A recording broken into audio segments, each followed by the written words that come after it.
وكفى وسلام على عباده الذين اصطفى أما بعد أعوذ بالله من الشيطان الرجيم بسم الله الرحمن الرحيم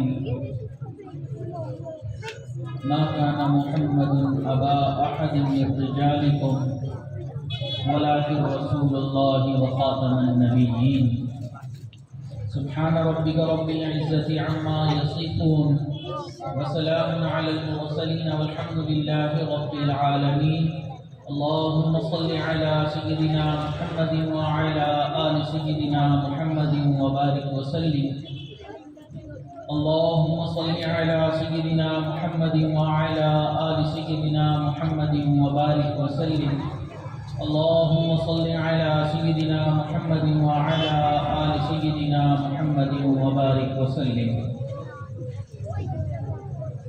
اللہ رب العزت نے انسانیت کی ہدایت اور رہنمائی کے لیے انبیاء کرام کا سلسلہ جاری اور ساری فرمایا۔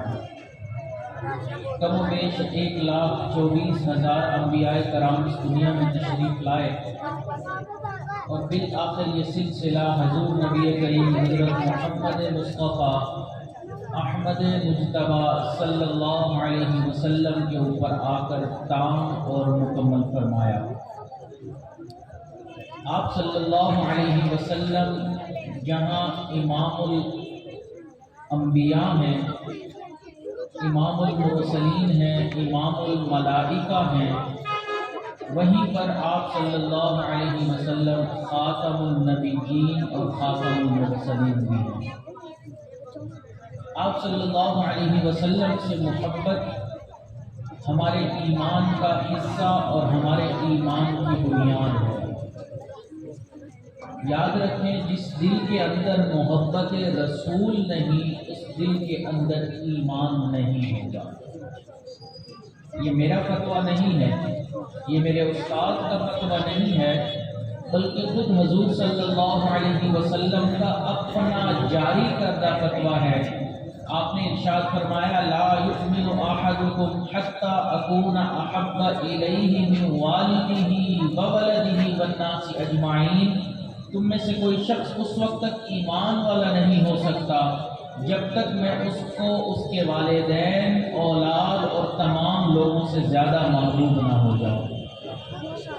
تو محبت رسول ہمارے ایمان کی بنیاد ہے، اور بنیاد جتنی مضبوط ہوتی ہے اس کے اوپر عمارت اتنی ہی مستحکم کھڑی ہوتی ہے۔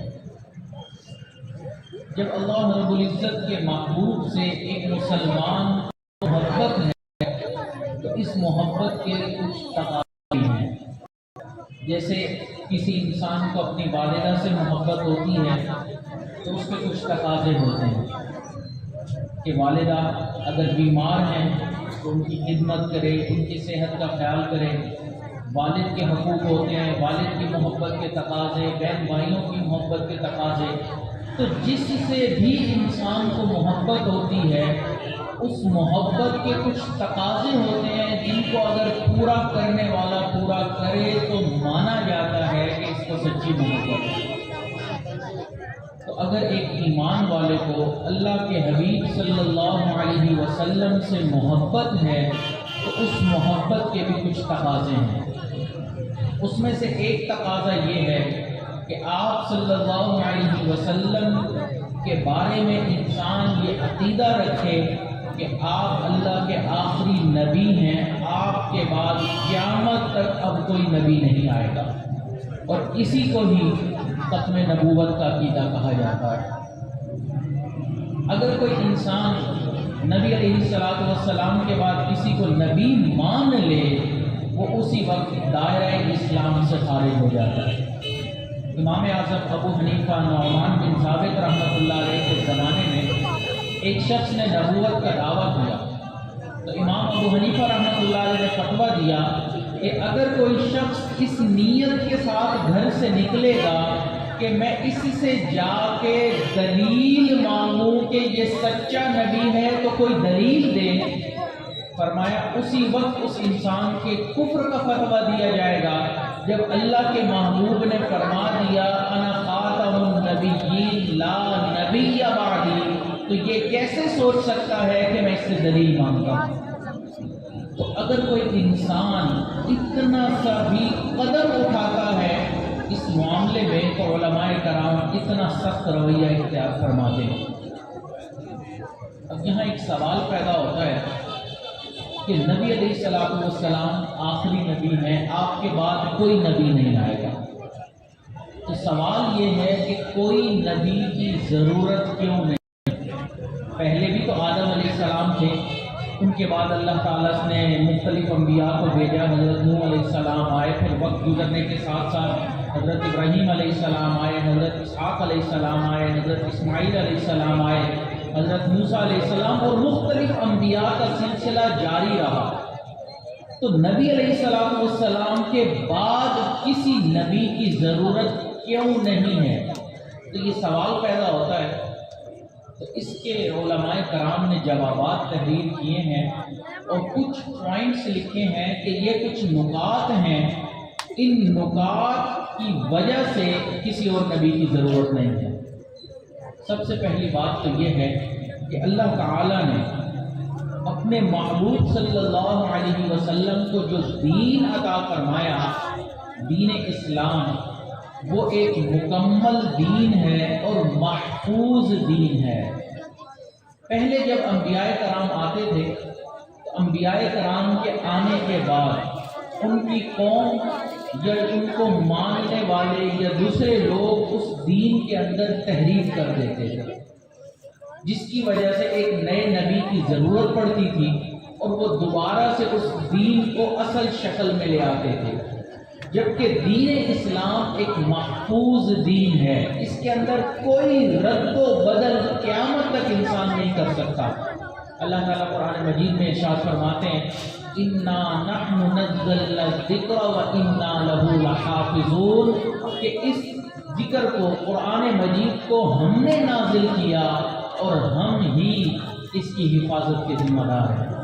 تو قرآن مجید جو ہمارا دین ہے، اساس ہے، بنیاد ہے، جب وہی تحریف سے پاک ہے تو پھر کسی اور نبی کی ضرورت ہی نہیں ہے۔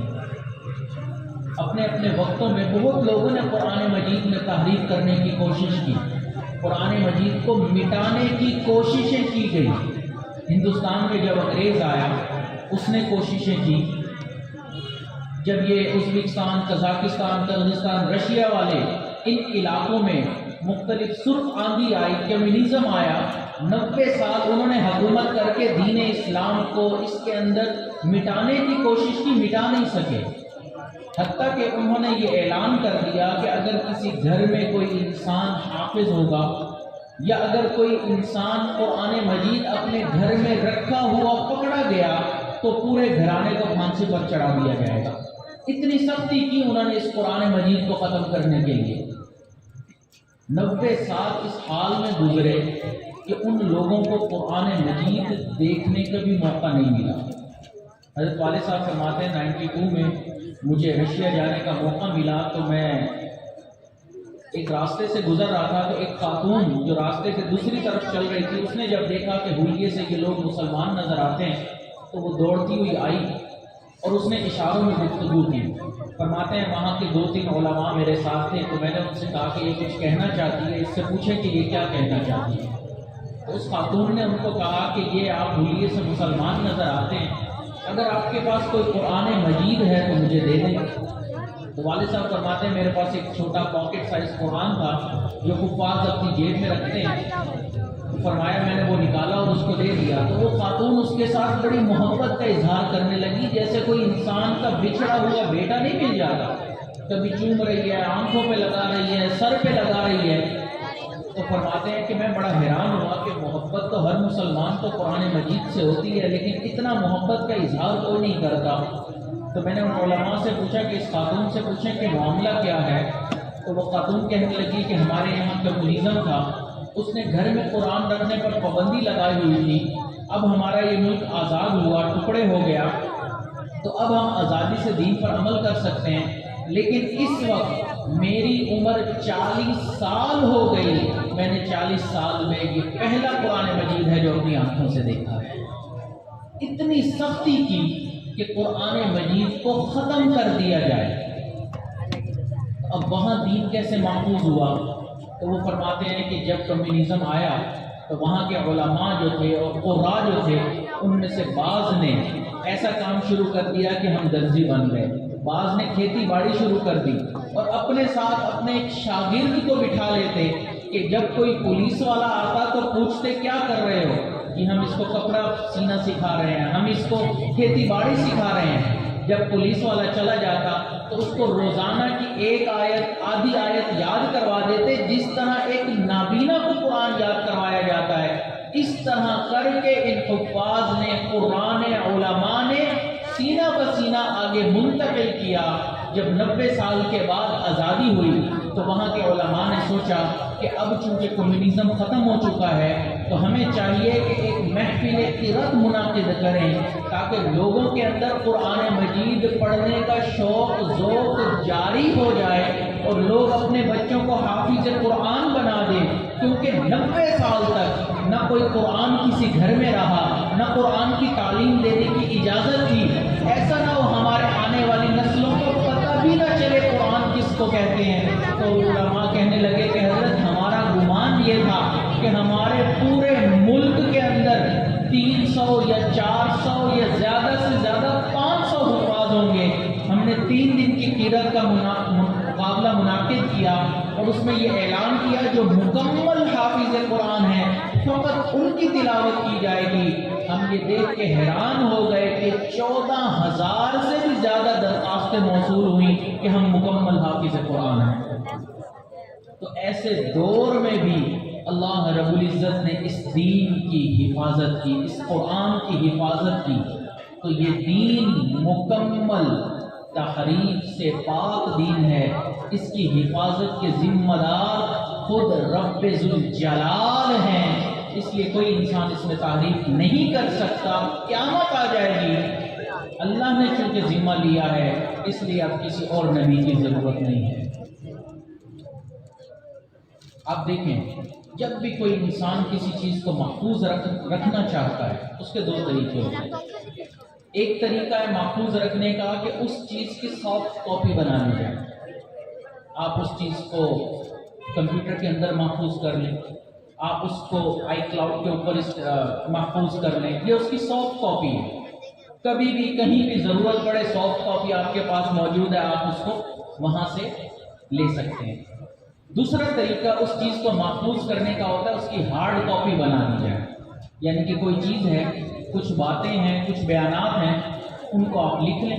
آپ جب لکھ لیں گے کاغذ پر منتقل ہو جائے گا تو وہ اس کی ہارڈ کاپی بن جائے گی۔ تو کوئی بھی چیز محفوظ رکھنے کے طریقے 2 ہیں، ایک سافٹ کاپی کا اور ایک ہارڈ کاپی کا۔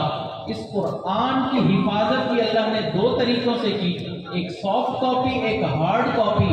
ہارڈ کاپی قرآنی شکل میں، کتابی شکل میں ہمارے ہاتھوں میں محفوظ ہے، اور سافٹ کاپی حفاظ کی شکل میں ہمارے پاس موجود ہے۔ تو یہ حفاظ اللہ رب العزت کے دین کی حفاظت کرنے والے ہیں۔ دیکھیں جب کوئی بادشاہ کہتا ہے نا کہ میں اپنے ملک کی حفاظت کا ذمہ دار ہوں، بادشاہ جب کسی ملک کا بادشاہ ہوتا ہے تو وہ یہ کہتا ہے کہ اس ملک کی حفاظت کا ذمہ میرے اوپر ہے۔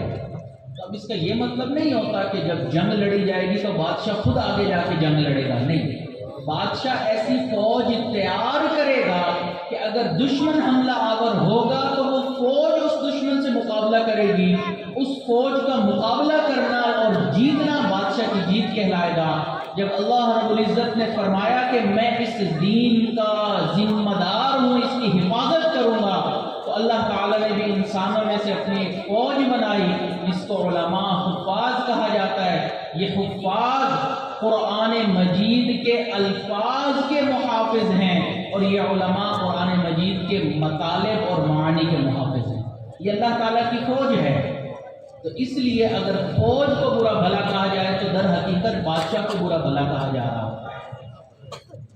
تو یہ دین تحریف سے پاک دین ہے، اس لیے اب قیامت تک کسی اور نبی کی ضرورت نہیں ہے۔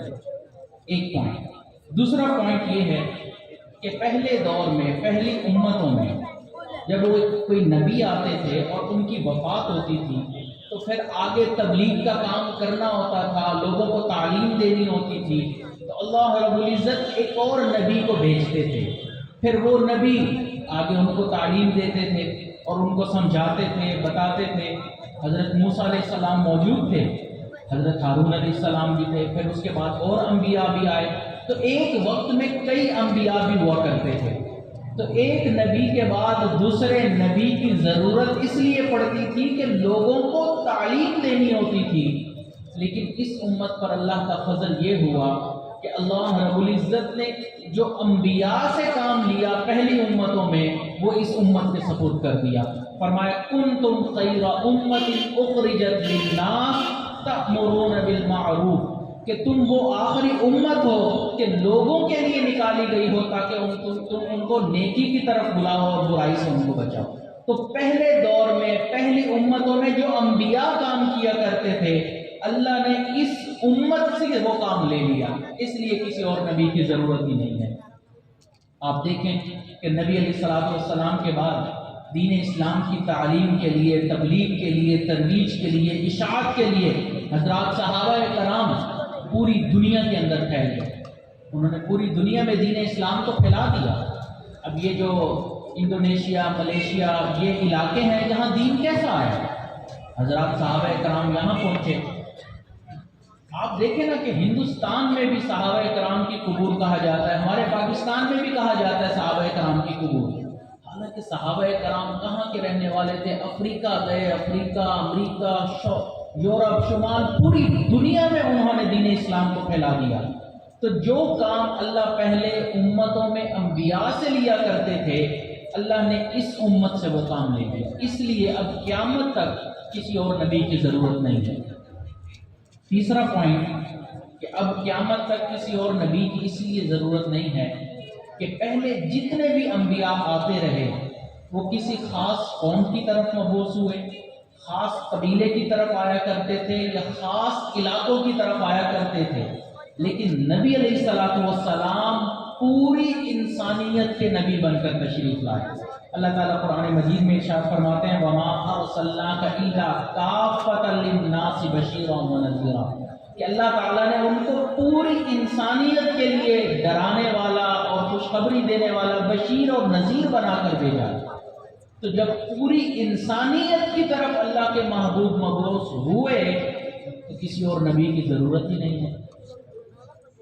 تو اس لیے اب قیامت تک کوئی اور نبی نہیں آئے گا۔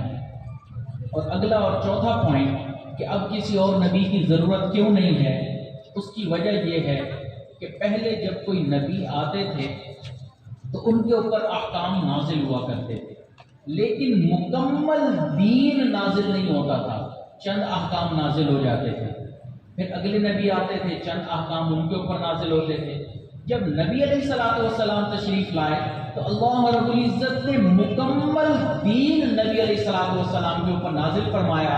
قرآن مجید میں ارشاد فرمایا اليوم اکملت لکم دینکم واتممت علیکم نعمتی ورضیت لکم الاسلام دینا، کہ اللہ تعالیٰ دین اسلام یہ نعمت ہے جو مکمل ہو گیا اور اس کے اوپر راضی ہو گیا۔ اب اللہ تک اگر کوئی انسان پہنچنا چاہتا ہے تو دین اسلام کے علاوہ کوئی اور دین نہیں ہے، تو اللہ تعالیٰ اس دین کے اوپر راضی ہو گیا۔ اس کی مثال آپ یوں سمجھے کہ جیسے بچہ پیدا ہوتا ہے تو پہلے دن بچہ بہت چھوٹا ہوتا ہے، اس کو والدین ایک ہی کپڑے کے اندر لپیٹ دیتے ہیں، پھر وہ بچہ بڑا ہوتا ہے تو والدین 2 کپڑے بنا لیتے ہیں، تھوڑا اور بڑا ہوتا ہے تو چھوٹے چھوٹے کپڑے بن جاتے ہیں، پھر تھوڑا بچپن پھر لڑک پن کرتے کرتے ایک عمر ایسی آتی ہے جس کو ہم جوانی کی عمر کہتے ہیں۔ جب اس عمر کو انسان پہنچتا ہے نا تو پھر تا حیات پوری زندگی ایک ہی سائز اس کا رہتا ہے، اس سائز میں بڑھوتری نہیں ہوتی، اس کا قد کاٹ جتنا بڑھنا تھا بڑھ جاتا ہے، اس کے بعد اس کا قد نہیں بڑھتا۔ تو حضرت آدم علیہ السلام جب آئے تو انسانیت کتنی تھوڑی سی تھی، تو ان کے اوپر چند احکام نازل ہوئے۔ حضرت نوح علیہ السلام کے اوپر چند احکام، پھر انسانیت بڑھی تو زیادہ احکام آئے۔ حضرت ابراہیم علیہ السلام آئے، انسانیت مزید بڑھ چکی تھی تو اللہ تعالیٰ نے اور احکام بھیج دیے اور کتابیں بھیجی۔ لیکن جب نبی علیہ السلام آئے تو انسانیت کا قد اتنا بڑا ہو چکا تھا کہ اب اس کے بعد تا حیات اس انسانیت کا قدر نہیں بڑھنا تھا، اب اللہ کے محبوب کو اللہ نے جو دین دیا اب وہی دین پوری انسانیت کے لیے کافی رہا۔ تو اس لیے اب قیامت تک کسی اور نبی کی ضرورت ہی نہیں ہے کہ اب کوئی یہ کہے کہ میں یہ دین میں فلاں کمی رہ گئی، اس وجہ سے اب میں یہ نیا دین لے کر آ رہا ہوں، اب میرے اوپر یہ احکام نازل ہو رہے ہیں، اب مجھے اللہ نے یہ بتایا ہے کہ اب اس چیز کی ضرورت ہے۔ اب قیامت تک کسی چیز کی ضرورت نہیں۔ جو بھی ایک انسانیت کی ضرورت تھی اللہ کے محبوب صلی اللہ علیہ وسلم نے وہ تمام باتیں قرآن مجید اور حدیث مبارکہ کے ذریعے ہم تک پہنچا دی۔ اس لیے کسی کو بھی اب کسی چیز میں زندگی میں ضرورت ہے روشنی لینے کی، وہ حدیث مبارکہ سے اور قرآن مجید سے روشنی لے سکتا ہے۔ اور پانچواں اور آخری پوائنٹ کہ اب کسی اور نبی کی ضرورت کیوں نہیں ہے، وہ اس لیے کہ پہلے دور میں جب کوئی نبی آتے تھے تو اس کے بعد ان کے نبی کی وفات کے بعد دین کے اندر ملاوٹ ہو جایا کرتی تھی، نئی نئی باتیں شامل کر دیتے تھے، بدعات رائج ہو جاتی تھی۔ جیسے حضرت عیسیٰ علیہ السلام کی وفات ہوئی تو آپ کے بعد آپ کے ماننے والوں نے انجیل کے اندر تحریف کرنا شروع کر دی، نئی باتیں اس کے اندر ڈال دی۔ آج ایک انجیل نہیں ہے، کئی انجیل آپ کو مل جائیں گی۔ وجہ کیا تھی کہ حضرت عیسیٰ علیہ السلام کے بعد ان کے لوگوں نے وہ دین محفوظ نہ رکھا، وہ کتاب محفوظ نہ رکھی، تو اس کے اندر کئی چیزیں شامل ہو گئی اور اس کے اندر بدعات آ گئی۔ اب احیاء دین کا کام اللہ تعالیٰ کے محبوب نے فرمایا میری امت میں مجددین سے لیا جائے گا۔ نبی علیہ السلام نے فرمایا کہ میری امت میں ہر 100 سال کے بعد ایسا شخص پیدا ہوگا جو دین کا مجدد ہوگا اور دین کے اندر جو بدعات لوگوں نے شامل کر دی ہوں گی وہ ان کو الگ کر دے گا اور صحیح دین کو نکھار دے گا اور لوگوں کو بتا دے گا کہ یہی سنت ہے۔ تو احیاء سنت کا کام اللہ تعالیٰ جو پہلے دور میں انبیاء کو بھیج کر لیا کرتے تھے، اس دور میں اللہ تعالیٰ مجددین کو بھیجا کریں گے۔ اس لیے ہر 100 سال کے مجددین کا نام علماء کرام نے لکھا ہے کہ پہلی صدی میں حضرات صحابہ کرام تھے، پھر حضرت عمر بن عبدالعزیز رحمۃ اللہ علیہ کا نام لکھا ہے مجددین میں، حضرت امام شافعی رحمۃ اللہ علیہ کا نام لکھا ہے مجددین میں، اسی طرح حضرت امام ربانی مجدد الثانی رحمۃ اللہ علیہ کا نام لکھا گیا ہے، اور 14ویں صدی میں حضرت اشرف علی تھانوی رحمۃ اللہ علیہ کو مجدد کہا گیا کہ جنہوں نے 2000 سے زیادہ کتابیں لکھ کر احیاء سنت کا کام کیا اور بدعات کو سنت سے الگ کر دیا اور بتا دیا کہ یہ صحیح دین ہے اور یہ غلط ہے جو دین کے اندر آ چکا ہے۔ تو یہ 5 پوائنٹ آج آپ کے سامنے عرض کیے ہیں کہ جن سے پتہ چلتا ہے کہ اب قیامت تک کسی اور نبی کی ضرورت نہیں ہے۔ اب ایک آخری بات وہ یہ کہ اللہ رب العزت نے ہمیں ایک مسلمان گھرانے میں پیدا کیا اور ہم عقیدہ ختم نبوت رکھتے ہیں۔ سوال یہ پیدا ہوتا ہے کہ پھر قادیانیوں کا کام اتنا کیوں پھیل رہا ہے؟ اگر وہ غلط ہیں، جھوٹے ہیں تو ان کا کام کیوں پھیل رہا ہے؟ نہ پھیلے۔ اس کی 2 وجوہات ہیں۔ ایک وجہ کہ قادیانی انگریز کا لگایا ہوا پودا ہے۔ جب کوئی انسان کسی پودے کو لگاتا ہے نا تو پھر اس پودے کا خیال بھی رکھتا ہے، اس کو پانی بھی دیتا ہے، اس کو خوراک بھی دیتا ہے، تبھی تو پودا پھلتا پھولتا بڑا ہوتا ہے نا۔ تو اس طرح جب قادیانی کو انگریز نے لوگوں کے اندر انٹروڈیوس کروایا، تعارف کروایا ایک نبی کے طور پر، مجدد کے طور پر، اور پھر اس نے نبوت کا دعویٰ کر دیا، تو اب ان کے پیچھے کفار کی حکومتیں ہیں۔ اس کا طریقہ کار کیا ہوتا ہے؟ ان کا طریقہ کار یہ ہے کہ جب یہاں سے لوگ بیرون ممالک میں جاتے ہیں تو انہیں امیگریشن کے مسائل ہوتے ہیں، تو وہاں پر جو موجود قادیانی ہوتے ہیں وہ ان بھولے بھالے مسلمانوں کے پاس آتے ہیں اور آ کے کہتے ہیں کہ دیکھیں بھائی آپ کے یہ مسائل ہم حل کر دیں گے، بس کچھ ڈاکومنٹس ہیں ان کے اوپر آپ سگنیچر کر دیں، سائن کر دیں۔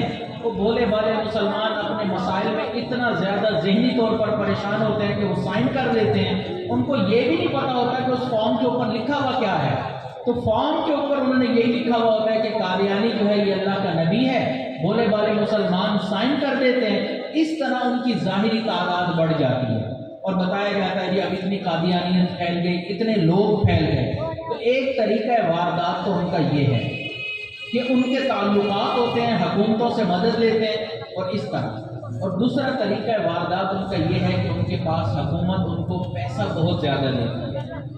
حضرت والد صاحب فرماتے ہیں کہ مطلب امریکہ میں ایک شخص ایک بینک کا مینیجر تھا، وہ ملاقات کے لیے آیا، تعلق والا تھا، تو کہنے لگا کہ حضرت میں آپ کو اپنے بینک لے جانا چاہتا ہوں، کچھ باتیں بتانا چاہتا ہوں۔ فرمایا کہ میں چلا گیا، اس نے کچھ باتیں بتائیں اور اس نے یہ بات بتائی کہ ہمارے اس بینک میں ایک عرب شخص ہے جو شاہی خاندان کا بھی نہیں ہے، ایک عام عرب ہے، اور اس کا اکاؤنٹ ہے اور وہ بلینئر ہے بلکہ ٹریلینئر ہے، ارب کھرب پتی ہے۔ اس کا سالانہ سود ہی صرف سود تقریباً 200 کروڑ روپیہ بنتا ہے، صرف سود، اتنا پیسہ ہے اس کے پاس، اور وہ ہر سال کہتا ہے میں نے سود نہیں لینا۔ جب وہ سود منع کر دیتا ہے تو بینکوں کے اوپر لازم ہے کہ وہ پیسہ جب خود بندہ منع کر دے کہ مجھے نہیں لینا تو وہ حکومت کو چلا جاتا ہے، تو جب وہ پیسہ بینک کے ذریعے حکومت کو پہنچتا ہے تو حکومت اس پیسے کو قادیانی کو دیتی ہے اور قادیانی پھر مسلمانوں کے خلاف اس پیسے کو استعمال کرتی ہے۔ تو ان کے پیچھے ایک حکومت کا ہاتھ اور دوسرا پیسے کا ہاتھ۔ اس کی وجہ کیا ہے؟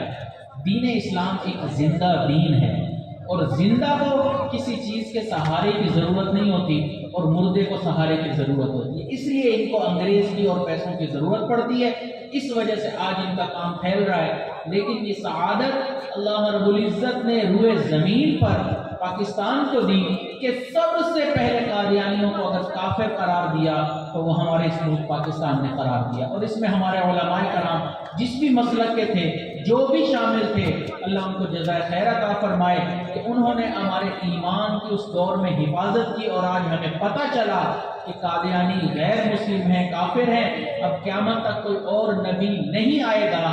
اللہ تعالیٰ سے دعا ہے کہ اللہ تعالیٰ مرتے دم تک ہمیں عقیدہ ختم نبوت سے جڑے رہنے کی توفیق عطا فرمائے، اور ہماری قیامت تک آنے والے نسلوں کے ایمان کی حفاظت فرمائے۔ وآخر دعوانا ان الحمد للہ رب العالمین۔